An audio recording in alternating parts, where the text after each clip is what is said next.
जिसके अंतर्गत पूर्ण दुखों से छूटकर और स्थायी नितांत सुख को प्राप्त करने के लिए जीवात्मा को शुद्ध ज्ञान, शुद्ध कर्म और शुद्ध उपासना, उसके अंतर्गत कुछ बिंदुओं को हमने देखा। कल अंतिम बिंदु हमने देखा था ज्ञान का महत्व सायंकाल। आज हम नया बिंदु लेते हैं, ज्ञान के प्रकार। नया बिंदु लेते हैं, ज्ञान के प्रकार कितने हैं? पता है आप में से किसी को? ज्ञान के प्रकार कितने हैं? कोई बात नहीं। शास्त्रकारों ने मुख्य रूप से ज्ञान के 3 प्रकार बताए हैं। कितने? 3 बताए।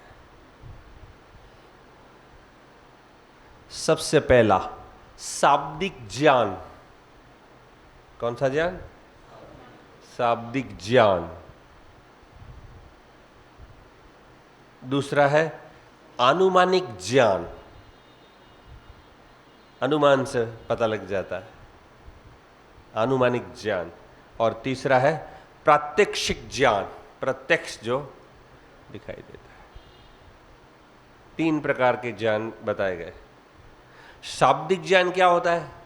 जो हम पुस्तकों में पढ़ते हैं, सुनते हैं, उपदेश सुनते हैं, आप चर्चा होती है, सत्संग में जाते हैं, मैं आपको सुना रहा हूं, आप सुन रहे हैं, पढ़ रहे हैं, लिख रहे हैं, ये कौन सा ज्ञान है? शाब्दिक ज्ञान, आपको पता लग गया। दूसरा है अनुमानिक ज्ञान। अनुमानिक ज्ञान क्या है?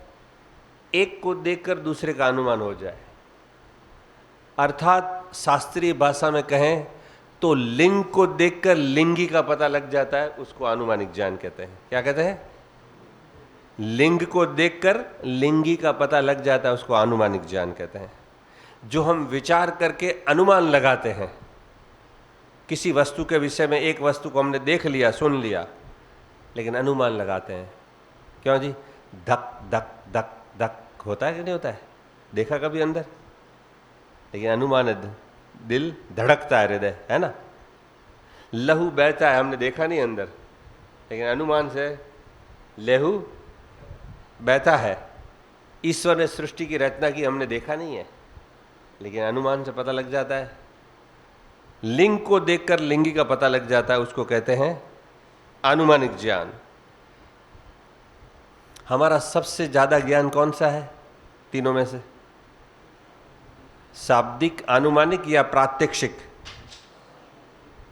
हाँ जी, शाब्दिक ज्ञान है, सही बात है। सबसे ज्यादा शाब्दिक ज्ञान है, शब्दों को पकड़ लेते हैं। और आर्य समाजियों को तो प्रवचन सुनने का रोग लग गया है।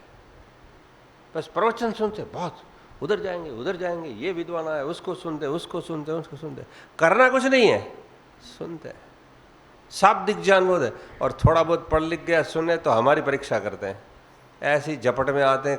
कल परसों एक आ गए थे भाई साहब, ये पूछेंगे, वो विवेकानंद जी स्वामी से पूछेंगे, मुझसे पूछेंगे, ईश्वरानंद से पूछ, सब तीनों को मिलाएंगे। बोले एक का जवाब थोड़ा आगे पीछे हुआ तो पकड़ लेते हैं, बाल की खाल। सुनते, करना कुछ नहीं।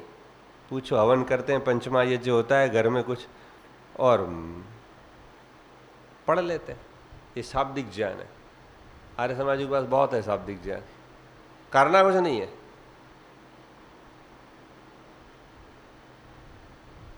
तो दूसरा है आनुमानिक ज्ञान, और तीसरा है प्रात्यक्षिक ज्ञान, जो पदार्थ प्रत्यक्ष दिखाई देता है। आप मुझे देख रहे हैं, मैं देख रहा हूं, ये भवन है, पंखे हैं, गाड़ियां हैं, रोड है, आर्य समाज है, लोग हैं, ये प्रत्यक्ष जो आंख दिखाई देता है, प्रत्यक्ष ज्ञान। क्यों जी? दिखाई देता है ना। अब सुनिए, शाब्दिक ज्ञान तो हमारे पास बहुत है। शब्दों को सुनते, पढ़ते, लिखते, चर्चा करते हैं, पुस्तकों को पढ़ते हैं, स्वाध्याय करते हैं, लेकिन पहले प्राथमिक शुरुआत तो शाब्दिक ज्ञान से ही होती है। ऐसा नहीं कि शाब्दिक ज्ञान बेकार, शुरुआत तो वहीं से होगी। आप जानेंगे नहीं तो क्रिया रूप में कहाँ से आएगा? पहले तो जानना है, शब्दों के द्वारा प्राप्त करना है। शाब्दिक ज्ञान आवश्यक है, कोई वो नहीं है, लेकिन वहां तक रुक नहीं जाना है। हम रुक जाते हैं, मैं शाब्दिक ज्ञान प्राप्त कर लिया। शब्दों की नाव पर बैठकर आप नदी को पार कर सकते हैं? शब्दों की नाव पर बैठ के आप रिवर पास कर सकते हैं? नहीं कर सकते। लड्डू लड्डू लड्डू लड्डू लड्डू लड्डू पेड़ा बर्फी, लड्डू पेड़ा बर्फी बोलते बोलते मुंह मीठा हो जाएगा। हलवा खिलाएंगे नहीं, बस आचार्य जी बोलते रहो लड्डू लड्डू, आपको ना हो गया नाश्ता। क्यों जी? होगा? बोलते रहो कितनी देर भी, कुछ भी बोलो। घोड़ा घोड़ा घोड़ा घोड़ा बोलते रहो तो सवारी पहुंच जाएंगे वहां गाड़ी।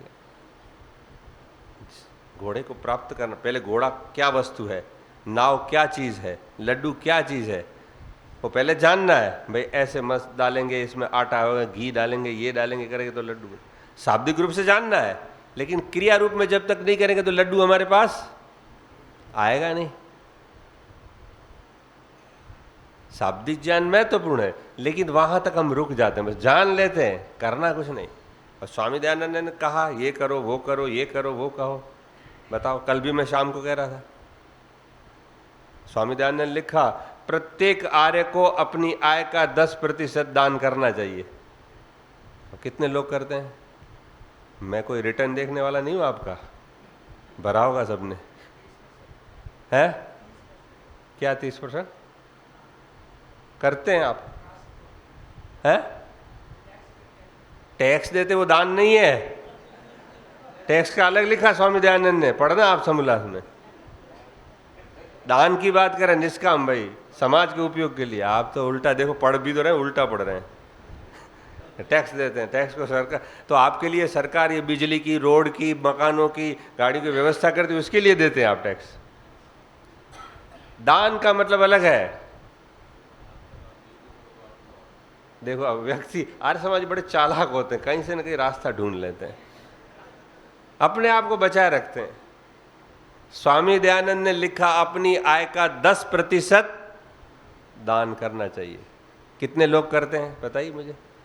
कोई नहीं करता, नहीं तो आर्य समाज की पता नहीं क्या स्थिति हो जाए, एसी लग जाए, सारे एसी में बैठे हो यहाँ। और हम तो 50 साल पीछे चल रहे हैं, इस समाज को तो मतलब 50 साल पीछे चल रहे हैं हम तो कल्पना करते हैं आर्य समाज। मुझे लोग बोल रहे हैं आप गुरुकुल खोलें गुरुकुल। मैं बोला इस जन्म तो मेरे को संभव नहीं, मैं गुरुकुल खोलूंगा उस दिन ऐसा गुरुकुल खोलूंगा जिसमें IAS ऑफिसर का बच्चा भी लाइन में खड़ा हो कि मुझे एडमिशन लेना है, इस प्रकार का बढ़िया। आर्य कोई मेले केले गंदे थोड़ी थे, कूड़े कचरे में बस ऐसे बना दिए। अरे बढ़िया, आज की आधुनिक टेक्नोलॉजी का उपयोग करके बढ़िया। आर्यों के 64 खंभे वाले महल थे, बड़ा वैभव था, ऐश्वर्य था, लेकिन संयमी थे, त्यागी थे, तपस्वी थे, दानी थे। भोगता था वहां भी, लेकिन भोग में लिप्त नहीं थे। भोग तो तब भी था, आपके पास क्या है, प्लास्टिक एक्रेलिक है, वो तो सोने चांदी थे। हम तो कूड़े कचरे में थे। मुझे बड़ा खटकता है आर्य समाज, जहां भी आर्य समाज हो वहां कूड़ा पड़ा होगा, या ईंटें पड़ी होगी, या प्लास्टिक पड़ा होगा, या कचरा पड़ा होगा, या बाल्टी पड़ी होगी, या कचरा पड़ा होगा। भाई व्यवस्थित क्यों नहीं रखते आप? आपका ड्राइंग रूम ऐसा है, जिस दिन हमारा ड्राइंग रूम के जैसा आर्य समाज चमकेगा उस दिन आर्य समाज की उन्नति हो जाएगी। हमारा ड्राइंग रूम कैसा होता है, कितना बढ़िया लगता है, सोफा, ये सब, फूलदानी, गुलदस्ते, यहाँ सब सजा हुआ है। आर्य समाज को क्यों ऐसा नहीं रखते हम? Neat and clean. मैं तो कहीं भी जाता हूँ पहले शौचालय देखता हूँ, वॉशरूम से पता लग जाता है कि यहाँ का माहौल क्या है। मेरे गुरुजी से वॉशरूम देख लो, पता लग जाएगा क्या है। हम क्यों नहीं रख सकते? आप जाइए गुरुद्वारों में, बड़े बड़े स्वामीनारायण में जाइए, ब्रह्मा कुमारी में जाइए, कितना साफ सुथरा। हम उनकी निंदा तो कर देते हैं, ये सैद्धांतिक रूप से वो गलत है, लेकिन व्यवहारिक रूप से हमसे कई गुना आगे हैं। हमने अपग्रेड क्यों नहीं किया इसको? आप 109 साल पहले ऐसे घर में रहते थे जिसमें आज रह रहे हैं? ऐसे घर में रहते हैं? नहीं रहते। तो इसको भी बदलो। इनका दोष नहीं बता रहा हूं, जितने भी आगे अधिकारी आए कि इन्होंने निर्णय लेना चाहिए, इसको बेच के आगे जमीन लो, बढ़िया बनाओ, हम करेंगे आपकी सहायता। आप प्रस्ताव पास करो, इसको बेचो, लो जमीन। 1 लाख रुपया तो मैं दूंगा अपने बैंक के अकाउंट से, 1 लाख रुपया, और आपको लाखों रुपए करवा देंगे। भीख मांगने जाएंगे? भाई आर्य समाज दयानंद की झोली है, मेरे को अपने लिए नहीं चाहिए, आप निकलो। अरे ऐसे कूड़े कचरे में क्या कौन आएगा? कल मैं गया था, रात को 11 बज गए, DSP के घर, आपके करनाल के डीएसपी हैं भारत भूषण जी, मुझे पूछने लगे, भैया बैठ थे मेरे साथ, ये भी थे, बोले युवा क्यों नहीं आते आर्य समाज में, युवा जनरेशन क्यों नहीं आती। मैंने बताया क्यों नहीं आती। ऐसे पहले तो बाह्य प्रभाव पड़ता है, एक्सटर्नल पर्सनालिटी का पहले ही प्रभाव पड़ता है। आप ऐसे कूड़ा कचरा रखेंगे, फिर आपका व्यवहार ठीक नहीं होगा, एक अच्छी लोकेलिटी मेंटेन नहीं करेंगे, आप युवा नहीं आएंगे। और आपका व्यवहार भी देखेंगे। मेरे पिताजी आर्य समाज में भी जाते हैं, हवन भी करते हैं और गुस्सा भी करते हैं, झूठ भी बोलते हैं, छल कपट भी, हमको डांटते रहते पूरा दिन, क्रोधी हैं। बोले बा कौन जाए आर्य समाज में, आर्य समाज ऐसे ही होते हैं। वो ऐसा पहले पिता को देखता है, माँ को देखता है। ये आर्य समाज में वर्षों से जाते हैं, अभी तक उनका स्वभाव बदला नहीं है। आएगा नहीं बेटा, क्यों नहीं आएगा, आएंगे। आपका व्यवहार पहले होना चाहिए, आपकी बाह्य अच्छी शुद्धि सफाई होनी चाहिए। आप हमको दो, हम आपको करके दिखाएंगे। कैसे युवा नहीं आते, ले चलो कॉलेज में, यूनिवर्सिटीज में सुनाते। हम तो जज को भी सुने, मैं चालू कोर्ट में प्रवचन किया है, मेरा रिकॉर्ड है राजस्थान के अंदर। रिंगस नाम सुना हो तो आपके, खाटू श्याम जाते बीच में एक रिंगस गांव आता है, जयपुर से 65 किलोमीटर। चालू कोर्ट में जज ने कहा मुझे सुनाइए, सारे एडवोकेट को बैठा दिया और जज बोले हम कहीं नहीं जाते प्रोग्राम में। 3 दिन आया, 3 दिन यज्ञ में आया और अंतिम दिन बोला कि मैं ये आचार्य चंद्रेश जी को सुना, इसके कारण मैं आया हूँ यज्ञ में। यद्यपि हम सार्वजनिक कार्यक्रम में नहीं जाते, मंच पे आया बोला। कई प्रोग्रामों में हम जज को भी ला सकते हैं हम, कोई बड़ी बात नहीं। संगठित होकर निष्ठा से काम करें, निष्काम, मेरा पद मैं संभालूं, मेरा है, ये है वो। अरे आगे बढ़ने दो सबको, सबकी उन्नति में अपनी उन्नति है, सबकी उन्नति में अपनी उन्नति है। आपकी उन्नति तब तक नहीं होगी आप दूसरों के लिए सुख की कामना नहीं करेंगे। याद रख लो, वैदिक सिद्धांत है, सुख चाहिए सुख दो, 2 + 2 = 4। बहुत सीधी सी आसान बात है, कोई बड़ी कोई तर्क वाली बात नहीं है। सुख चाहिए सुख दो। आप चाहते हैं मैं बढ़ूँ आगे, तो आप दूसरे को आगे बढ़ाइए, उनको प्रोत्साहन कीजिए, उनकी सहायता कीजिए, आप आगे बढ़ेंगे, ईश्वर सहायता करेगा आपको। लेकिन हम नहीं, मेरा घर, मेरी पत्नी, मेरे बच्चे, मेरी स्टेट, मेरा कार, मेरा बंगला, दुनिया समाज जाए भाड़ में, वह व्यक्ति उन्नति नहीं कर सकता। आज ऐसी स्वार्थी बन गया, कंजूस बन गया, लोभी बन गया, अदानी बन गया। क्यों? शाब्दिक ज्ञान। मैंने सत्यार्थ प्रकाश 7 बार पढ़ा, आचार्य जी में धन्य है। हवन करते नहीं, हवन आर्य समाज में जाता हूं कर लेते हैं। संध्या बस वहां जाते, रविवार को कर लेते। आर्य समाज में हवन होता है तो मैं तेरे घर झाड़ू नहीं निकालते। आर्य समाज में झाड़ू निकालो, आपके घर शुद्धि हो जाएगी। आर्य समाज में झाड़ू निकालो तो आपके घर शुद्धि हो जाएगी। आप जहां रहते हो वहां शुद्धि करो। देखो कितनी गलतियां हैं आदमी की। तो केवल ये शाब्दिक ज्ञान से कि नौका से हम आर्य समाज को उन्नति नहीं कर सकते, उसमें क्रिया रूप में लाना चाहिए हमको आगे बढ़। और डीएसपी ने बोले को हमको रात को 11 बजे हम तो उठते, उसकी नहीं अभी बैठो बैठो, आप चालू रहोगे तो पूरी रात निकल जाएगी। मैं बोला सुबह हमको जाना है, ये थे। और डीएसपी जैसा व्यक्ति मुझे प्रश्न किया तो मैंने कहा सुनो, मैंने कहा ऐसा बढ़िया बनाओ आप, चकाचक चमकता हो, एसियां हो, आइए हमारे आश्रम में। रोजड़ में एसी लगा दिए सब हॉल में हमने। किसके? हम कोई फैक्ट्री नहीं चलती, पैसा कौन देते? दानी तो देते, आप जैसे लोग ही तो देते हैं। आप काम करेंगे तो पैसा मिलेगा, बैठे रहेंगे या पैसा नहीं मिलेगा। और मैं देखता हूँ प्रधान और मंत्री आता है, वो एफडी पड़ी है 15 लाख की, तो उसका ही झगड़ा है। वो आएगा 3 साल 2 साल तो 2 लाख की और एफडी बढ़ा के जाएगा। दूसरा प्रधान आएगा, वो 2 लाख की बढ़ाते, बस एफडी बढ़ाते जाते, खर्च नहीं करते, एफडी बनी रहे, देखते खुश रहते। और 70 साल हो जाता है ना, फिर व्यक्ति सेफ्टी ही देखता है। उसके केमिकल रिएक्शन, हार्मोन्स ऐसे ही आते हैं, वो फिर युवा की तरह विचार नहीं कर सकता। बुरा नहीं मानना, मैं भी इसी स्थिति में आऊँगा। जब एक उम्र पड़ जाती है तो फिर वो सोच नहीं सकता है सभी जल्द इसको ये करे, क्योंकि केमिकल रिएक्शन ही नहीं आते अंदर, हार्मोन्स ही नहीं बनते इस प्रकार के। युवाओं को लाओ, उनको बनाओ, आप मार्गदर्शक बनो, उनको बोलो आप संभालो, आप प्रधान, आपको कोई हम बैठे रहेंगे, पूछना हमसे। घर में हम बेटे को आगे नहीं करते, उत्तराधिकारी बनाते हैं ना, तू भी नौकरी कर, इसको बैठा के रखते हैं हम, तो ये भी उत्तराधिकारी तैयार। आर्य समाज में लोग नहीं है, उसका कारण उत्तराधिकारी तैयार नहीं करते हम। अपने जीते जी उत्तराधिकारी 2-3 बना दो, जीते जी।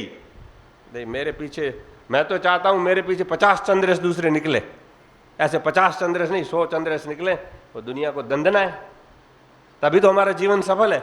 लेकिन ये पकड़ के रखते हैं मरने तक, ऐसा नहीं होता। युवाओं को लाना है तो उसके अनुसार उनकी टेक्नोलॉजी का उपयोग करो। आज तो स्क्रीन, हम जाते हैं प्रवचन, हमारा स्क्रीन पे भी आता रहता है, लोग देखते रहे, इतनी भीड़ होती है। पावर प्रेजेंटेशन, जो बोलते जाते हैं उसके विषय आते जाते हैं, सब्जेक्ट। आज सब दुनिया आगे बढ़ गई कितनी, हम अभी उसमें 109 साल पहले कोई रहता था ऐसे घर में जिसमें आज रह रहे हैं आप, हाथ खड़ा करना कोई हो तो। कितने घर बदल दिया आपने, बड़े आधुनिक आपका रहना, कपड़ा, चरना आज से 109 साल पहले था ऐसा ही था जैसा आज है। कितनी चेंजेस आ गई, आप बड़े महलों अटालियों में रहते हैं और आर्य समाज जैसे कैसे पड़ा है, गलत है। आप निकलिए, सोच बढ़ाइए, पैसा मिल जाए, काम करने वाले को पैसा मिलता है और मिलेगा, जो सच्ची निष्ठा से लगन से करता है ना, मिलेगा। आप लगाइए, मैं बोलता हूँ ना, हम करेंगे, हम भीख मांगने चलेंगे, हमको ले चलना, चलो आचार्य जी भीख मांगनी है, आर्य समाज की झोली तो फैलानी पड़ेगी। लेकिन आप निष्ठा से, सत्य से, निष्काम भावना से काम करेंगे तो मिलेगा। आधुनिक सोच रखा, अब हम वही के वही पड़े हैं, शाब्दिक ज्ञान पकड़ लिया बस, वही के वही, वही के वही, वही के वही। निकालो, बेचो, आगे नाम वही रखना, इतिहास वही रखेगा, आर्य समाज दयालपुरा वही रहेगा, लेकिन स्थान बदल जाएगा। आपकी सरनेम बदल गई, आप आहूजा हैं, अरोरा हैं, कुकरेजा हैं, उधर मकान में जाएं तो भी कुकरेजा रहेंगे, उधर जाएंगे तो भी कुकरा रह जा रहेंगे, गुप्ता है तो गुप्ता ही रहेंगे, आर्य समाज तो वही रहेगा इतिहास। लेकिन स्थान बदल दो, वही के वही पुराना गंदा क्यों रखते हो, बढ़िया बनाओ आधुनिक से। चलो देखो, अभी से आप निकलो, बेचो, प्रस्ताव करो, उधर जमीन लो, दे दूंगा मैं लाख, मैं अपने अकाउंट से, दूसरे करवाने की बात, मैं अपना दे दूंगा, अपनी पर्सनल मनी आपको दूंगा, लेने की बात दूर है, दे दूंगा आपको। लेकिन आप करो। हमको तो तड़प होती है भाई, क्यों आर्य समाज, ये स्वामीनारायण वाले ने, ब्रह्मा कुमारी वाले ने, देखो कितना बढ़ गए। काम करने का तरीका आना चाहिए, तरीका होना चाहिए। कूड़ा कचरे में क्या बैठना, और हर चीज पुरानी संभाल के रखते हैं। कोई कचरा घर से निकालेगा, जो पुराना फर्नीचर, हम दिल्ली जा रहे हैं तो ये फर्नीचर आप ले लेंगे, आप आर्य समाज दे दें, आप बोले ले क्या, अरे भाई उसका कचरा आप क्यों ले रहे हैं। आदमी मर जाएगा, आर्य समाजी, हमारे दादाजी चले गए, इसकी खाट पड़ी है, ले लो, तो आर्य समाज की दे दो। वो मर गया डोकरा, उसकी खाट भी आर्य समाज रख लेता है। अब पुराना कचरा, उसका भाई दान देना है तो अच्छी चीज दो, नई चीज दो। मेरे गुरुजी ने मुझे एक बार सिखाया, वो जिंदगी भर मैंने याद रखा। किसी को फल देना है, बढ़िया फल देना, सड़ा हुआ गला नहीं कि मैं नहीं खा रहा हूं, मुझे अच्छा नहीं लग रहा है, सड़ रहा है, चलो इसको दे दो। ये कभी नहीं करना, ये पाप है। देना है तो बढ़िया चीज दो, आर्य समाज। दान करना है तो अच्छी चीज दो। ये कूड़ा कचरा जो घर में नहीं चाहिए, हम दिल्ली जा रहे हैं, अभी यहां हम रहने नहीं, ये ले लो, फर्नीचर रख देगा। जो भी कूड़ा कचरा आर्य समाज में इकट्ठा करेंगे। नई चीज क्यों नहीं देते, आपकी भावना है तो। और ये भी रख लेते, हाँ दे दो। अरे भले आदमी, ये क्या है, ये कबाड़ी खाना है। इतना नीट एंड क्लीन बढ़िया लगना चाहिए आर्य समाज, लोग आए तो बैठने की इच्छा हो जाए। आप जाइए, मैं गया शीशगंज गुरुद्वारे में, दिल्ली में, पहली बार दिल्ली में पांव डाला था मैंने, आज 20 साल पहले की बात बताऊं, 22 साल। मैं देख रहा था होटल कोई मिल जाए मुझे अच्छी खाने पीने के लिए, फिर मैंने गुरुद्वारे में, यहाँ शुद्ध मिल जाएगा ना। गया तो एक व्यक्ति ने मेरे को देख के प्रभावित हुआ, आप कहाँ से आए हैं, कौन है, क्या है। मैंने कहा मैं बड़ा यात्री हूँ, मुझे रात को ट्रेन है, देहरादून जाना है। अरे क्या वो सिख था बेचारा, पूरा मन में घुमाया, मुझे दिखाया, इसका इतिहास ये है, यहाँ शीशगंज शीश कटी थी इसलिए ये है, वो है, ये है, पता नहीं क्या क्या उसमें सारी हिस्ट्री बताई। पहले आप खाना खा लो, मुझे खाना भोजन कर लो, यहाँ रात को भी भोजन यहाँ से करके जाना, ये ठंडा पानी भर के जाना। कितनी सेवा करते, और कालीन बिछाए थे, क्या सुगंध आ रही थी, कितना साफ, पूरा एसी, और हल्का हल्का संगीत बज रहा है। बैठने की इच्छा हुई, मैं गर्मी में कहाँ रखेंगे, बैठो यहाँ। आदमी की पहले तो बाई ऐसी देखकर ही मन लग जाता है कि नहीं जाएं, यहाँ शांति मिलती है। और हम ये ऐसे करके बैठे पुराना, ये पता नहीं क्या क्या। और ये भी दानी व्यक्ति भी ऐसे हैं, एक पंखा दान देंगे, तीनों पंखड़ियों में नाम लिखवाएंगे, घूमते रहे। तू भी 84 के चक्कर में घूमता है और ये भी घूमता है, तीनों पंखड़ी में नाम लिखो, मेरे पिताश्री के पुत्र फलाना, और माँ का, पिता का, दादा का, तीनों का नाम, तीनों पंखड़ी में घुमा। तू भी चक्कर 84 के चक्कर, एक 800 2000 का पंखा देंगे, उसमें भी मेरा नाम लिखना। जब तक पंखे में नाम नहीं लगाने नहीं देता तब तक और पूछेगा प्रधान जी मेरे में लिख दिया, 3 बार तो फोन करेगा। अरे भले आदमी, लोग करोड़ों जीवन दान दे देते हैं, जीवन दान दे देते हैं लोग, आप 3 पकड़ेगा तो अब क्या होगा बताइए। ये शाब्दिक ज्ञान है, कहने का मतलब ये शाब्दिक ज्ञान है। तो शाब्दिक ज्ञान की नौका से व्यक्ति तैर नहीं सकता, क्रिया रूप में आना चाहिए। दान कैसा होना चाहिए पता है? तख्ती वाला दान नहीं होना चाहिए। किसी की तकदीर बदल दे, चुपचाप दान करो। किसी विधवा को, किसी अनाथ को, किसी बच्चे को चुपचाप दे दो। वो देख रहा है, परमात्मा को पता है, ये तो इतना सा दान देगा, एक एक ईंट में नाम लिखवाएगा। किसी की तकदीर बदल जाए ऐसा दान करो। अब देखो 1 लाख रुपए ये है, अरे तो हमने घोषणा नहीं की, अपील नहीं की, आपका कोई ठिकाना, फिर भी देखो कह रहे हैं ना दे देंगे। मैं तो नहीं हूं पहले से, हम तो लाखों रुपया दिलवा देंगे आपको। हमने दिलवाया, रोजड़ आश्रम को लाखों रुपया दिलवाया, एक नहीं फुटिया। सामने से आए, कल भी एक माता जी आई है, आपका अकाउंट नंबर दो, पैसा देना है, लाखों देते ना। हमने मांगा नहीं, जानते नहीं, नाम भी पता नहीं हमको, पैसा मिलेगा, नाम भी पता नहीं, पूछो ये बैठी है, बोले आपका अकाउंट नंबर, हमको पैसा देना है रोजड़ में है। अरे मिल जाते, आप हिम्मत है, पुरुषार्थ करना चाहिए, मेहनत करनी चाहिए। युवाओं को जोड़ो, करेंगे। एक अच्छा आर्किटेक्ट ढूंढो, एक अच्छी जमीन ढूंढो, आर्किटेक्ट ढूंढो, इंजीनियर ढूंढो, बढ़िया बढ़िया, और निकालो। कोई एडवोकेट ले लो, पहले जमीन लो। कुछ नहीं, आज सब बुद्धि खरीदी जाती है। हम क्या करते, बुद्धि खरीदते ना, सीए रिटर्न भरवाते हैं, उसकी बुद्धि खरीदते हैं। हम इंजीनियर नहीं है तो बुद्धि खरीद लेते हैं उसकी। तो सब चीज़ मिलती है पैसे से, करने वाला होना चाहिए आपका। तो ये केवल शाब्दिक ज्ञान से व्यक्ति एक प्राइमरी में है, लेकिन आगे बढ़ना चाहिए। चलें आगे। दूसरा कौन सा ज्ञान है? आनुमानिक ज्ञान, अनुमान से जाना जाता है। हम यहां बैठे हैं, छत पे गए, हमको धुएं के बादल दिखाई दे रहे हैं, बड़े बड़ा धुएं के बादल आकाश में उड़ रहे हैं। तो हम क्या अनुमान करेंगे? हैं? धुएं के बादल, कहीं आग लगी हुई, आग दिखाई नहीं देती हमको, केवल धुआं देख रहे हैं हम। क्या देख रहे हैं? धुएं के बादल देख रहे हैं, बड़ी बड़ी। अरे भाई बहुत धुआं, ये कहां धुआं? तो हम अनुमान क्या, कहीं आग, तो लिंग को देखकर लिंगी का पता लग जाए, उसको आनुमानिक। एक वस्तु को देखकर दूसरी का पता लग जाए, उसको क्या कहते हैं? आनुमानिक ज्ञान। समझ में आ गया? अनुमान से पता लग जाता है। अब मैं आपको और एक उदाहरण दूं, आपको समझ में आ जाएगा। एग्जाम्पल से क्या सिद्धांत समझ में आ जाते हैं।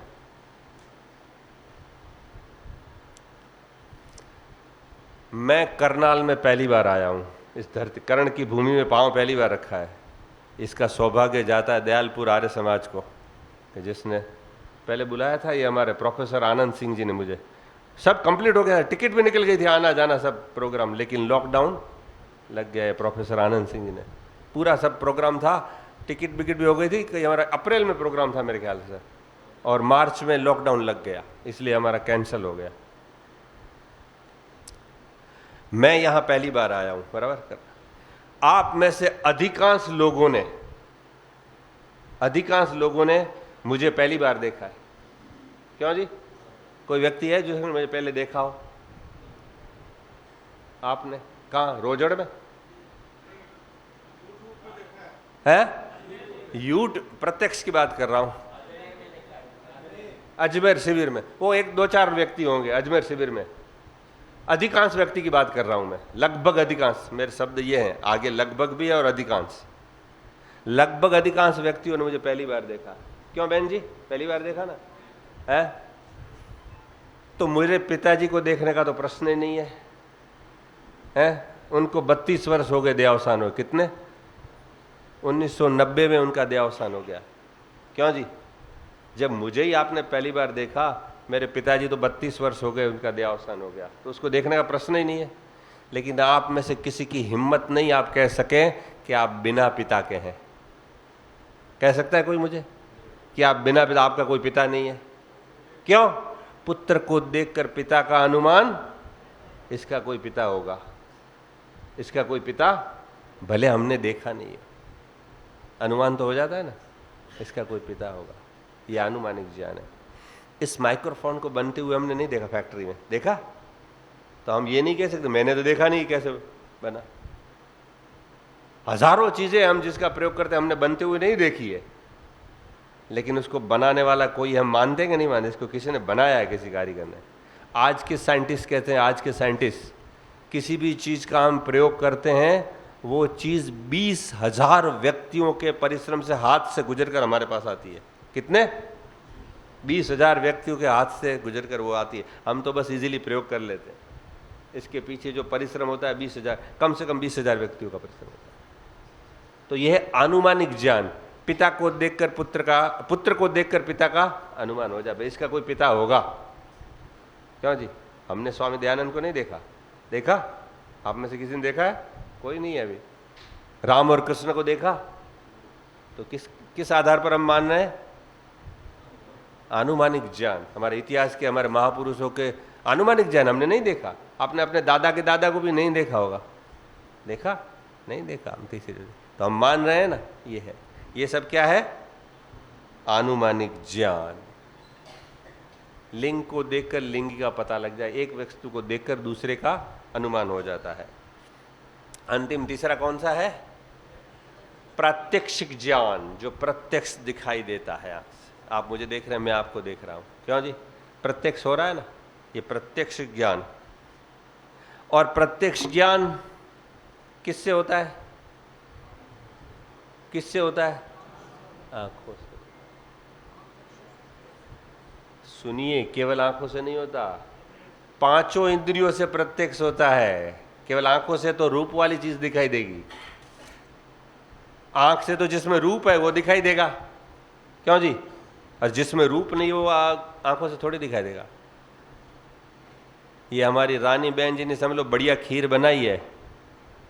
रानी कहते हैं ना इनको, आपका नाम, दूसरा नाम है वो, उसमें मोबाइल में आया रानी करके आया, वो लिखा था, भाई का मोबाइल में आया ना, बड़े भाई के।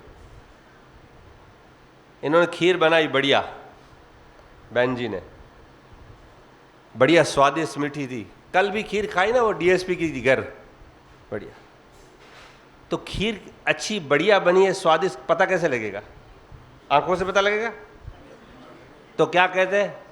जरा आचार्य जी चक्के तो देखो, शब्द देखना ही आएगा। क्या कहते हैं? जरा चक्के तो देखो कितनी बढ़िया बनी है। शब्द देखो, आंख से पता नहीं चलती। क्यों जी? गुलाब का फूल रखा है, फूल समझ लो, कई लोग तो सजाते हैं फूल, गुलदस्ता, बड़ी सुगंध आती है अंदर से, आती है ना। तो क्या कहते हैं? जरा सूंघ के तो देखो। आंख से पता नहीं लगे, सुगंध आंख से आएगी, नाक से आएगी। जरा सूंघ के तो देखो। लता मंगेशकर अच्छा गाती है, गाती थी, हाँ। तो कैसे, क्या बोले? जरा सुन के तो देखो। क्यों जी? ऐसा ही बोल, जरा सुन के तो देखो। ये गद्दा बहुत बड़ा मुलायम है, जरा हाथ लगा के तो देखो। स्पर्श है ना, रूप रस गंध शब्द और स्पर्श, ये पांचों इंद्रियों से भोगा जाना वो प्रत्यक्ष है। आंख से तो केवल रूप वाली वस्तु दिखाई देगी, गंध है नाक से लेंगे, सुनना है कान से सुनेंगे, ये सारा प्रत्यक्ष है, ये सारा प्रत्यक्ष है, केवल आंख से नहीं। अब आपको मैं उदाहरण देता हूं, सुनिए। समझ लो आप एक गार्डन में बैठे हैं, कुर्सी पे अच्छे गार्डन में बैठे हैं, पीछे एक आम का वृक्ष है, आम, मैंगो ट्री है। आप ऐसे बैठे हैं अपने ध्यान में या पढ़ रहे हैं, स्वाध्याय कर रहे हैं, एक आम का पका हुआ बढ़िया फल गिरा आम के पेड़ से, तो आवाज आई, धड़ाम, आवाज आई। तो किसने सुना? कानों ने सुना। भाई कुछ आवाज आई, कुछ गिरा। तो फिर आप यूं मुड़ करके देख रहे हैं, किसने देखा?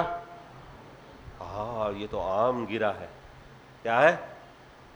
कानों ने सुना, आवाज आई, गिरा। आंखों ने यूं मुड़ करके देखा, फिर आप उठ के चल दिए, चलो आम गिरा।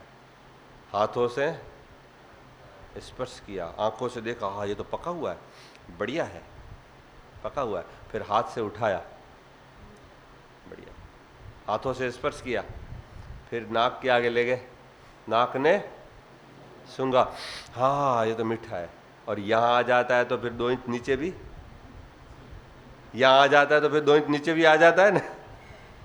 नाक ने सूंघा और मुंह ने आह मीठा है। 5 का प्रत्यक्ष हो गया ना। कानों ने सुना, आंखों ने देखा, हाथ ने स्पर्श किया, नाक ने सूंघा और मुंह में आ गया। 5 से प्रत्यक्ष हो गया ना। 5 इंद्रियों से प्रत्यक्ष होता है, केवल आंख से नहीं। आंख से तो रूप वाली वस्तु दिखाई देगी, जिसमें रूप नहीं है वो आंखों से दिखाई नहीं देता। बैठो, अभी 2 मिनट है, उठना नहीं। मेरे सामने घड़ी है, इनको बड़ी वो जैसे नरेंद्र मोदी का प्रोग्राम हो ना, ऐसे उठते, बैठे रहो शांति से। तो 5 इंद्रियों से प्रत्यक्ष होता है, लेकिन इंद्रियों से जो प्रत्यक्ष होता है, आत्मा और परमात्मा का इंद्रियों से प्रत्यक्ष नहीं होता है। ईश्वर का प्रत्यक्ष तो किससे होगा? इंद्रियों को बंद करना पड़ेगा, इंद्रियों को बंद करना पड़ेगा। आंख को देखना, कान को सुनना, नाक को सूंघना, स्पर्श करना, सारी इंद्रियों को समेट लेंगे। आता है ना प्रत्याहार की स्थिति, यम नियमों को पढ़ा होगा। यम नियम आसन प्राणायाम प्रत्याहार। प्रत्याहार का मतलब क्या है? अपनी इंद्रियों को अपने अपने विषयों से हटा लेना। प्रत्याहार की स्थिति करेंगे और फिर धारणा, किसी एक जगह ध्यान लगाएंगे। जब समाधि लगेगी तब आत्मा को परमात्मा का दर्शन होगा। इंद्रियों को बंद करना पड़ेगा, खाना पीना देखना, आंखें बंद करके, जो मैं सुबह सुबह थोड़ा करवा। हमारा मुख्य विषय है मेरा यही। कल डीएसपी साहब के कौन मुझे कह रहे थे ध्यान हमको सिखाओ। मैंने कहा मेरा मुख्य विषय मेडिटेशन इज मेडिसिन, सब दर्दों की दवा। हम तो शिविर लगाते हैं, होटल में लगाता हूं मैं, आपको पता है प्रधान जी, मैं होटल में शिविर लगाता हूं, योग शिविर। हिल स्टेशन पे 2-2 होटल बुक करते हैं, 100-100। डॉक्टर नवल केले जी सपत्नीक यूएसए से आए शिविर में, यूएसए से। मैं नाम बता दूं, डॉक्टर नवल केले, डोंबिवली में रहते हैं, मुंबई में। 2 बार लगाई। हिल स्टेशन आपने सुना हो पन्हाला, कोल्हापुर के पास में, जैसे आबू है ना हमारा, ऐसे हिल स्टेशन है पन्हाला। 2 होटल में लगा, खाना पीना बढ़िया। आज लोग पैसा खर्च करने दे, लेकिन उसको अच्छी सुविधा दो। पहले आप सीधी वेद की बात बताएं, नहीं मैंने, उनको अच्छी सुविधा दो, पलंग, होटल, खाना पीना बढ़िया, फिर कहेंगे हाँ आचार्य जी की बात अच्छी है। सीधा कूड़े कचरे में डाल के बोलेगा आचार्य जी की बात सुना, तो नहीं सुनेंगे वो। होटल में आयोजक होते हैं आप जैसे ही, हमारे विजय कुमार कांडे हैं, आयोजन करते हैं बढ़िया, लोगों को बुलाते हैं, व्हाट्सएप, लोग आ जाते हैं। 100 लोग तो 3-4 दिन रहते हैं, खाना पीना जंगल में, एक बस भी करते हैं, फिर उनको घुमा देते हैं और पूरा हिल स्टेशन बड़े आनंद से। इस तरह आर्य समाज का काम होना चाहिए। हम लगाते हैं ध्यान शिविर, लगाते हैं मनसा। फिर लोग कहते हैं आचार्य जी आपकी शिविर करके 3 महीने तो हमारी बैटरी चार्ज रहती है। ये तो चार्जिंग तो चाहिए ना, 3 महीने तो बहुत काफ़ी है। मैंने कहा ये बैटरी अच्छी डाली है, नहीं तो 1 महीने में भी समाप्त हो, 8 दिन में भी समाप्त हो जाती है। तो इस प्रकार से हम काम करेंगे तो हो सकता है। तो हम सिखाएंगे। अब 8:45 हो गए, मंत्री जी उठ रहे हैं, तो समय अनुकूल कुछ बातें आपको बताने का मैंने प्रयास किया। आप सभी का बहुत बहुत धन्यवाद। ओम सम, सबका कल्याण।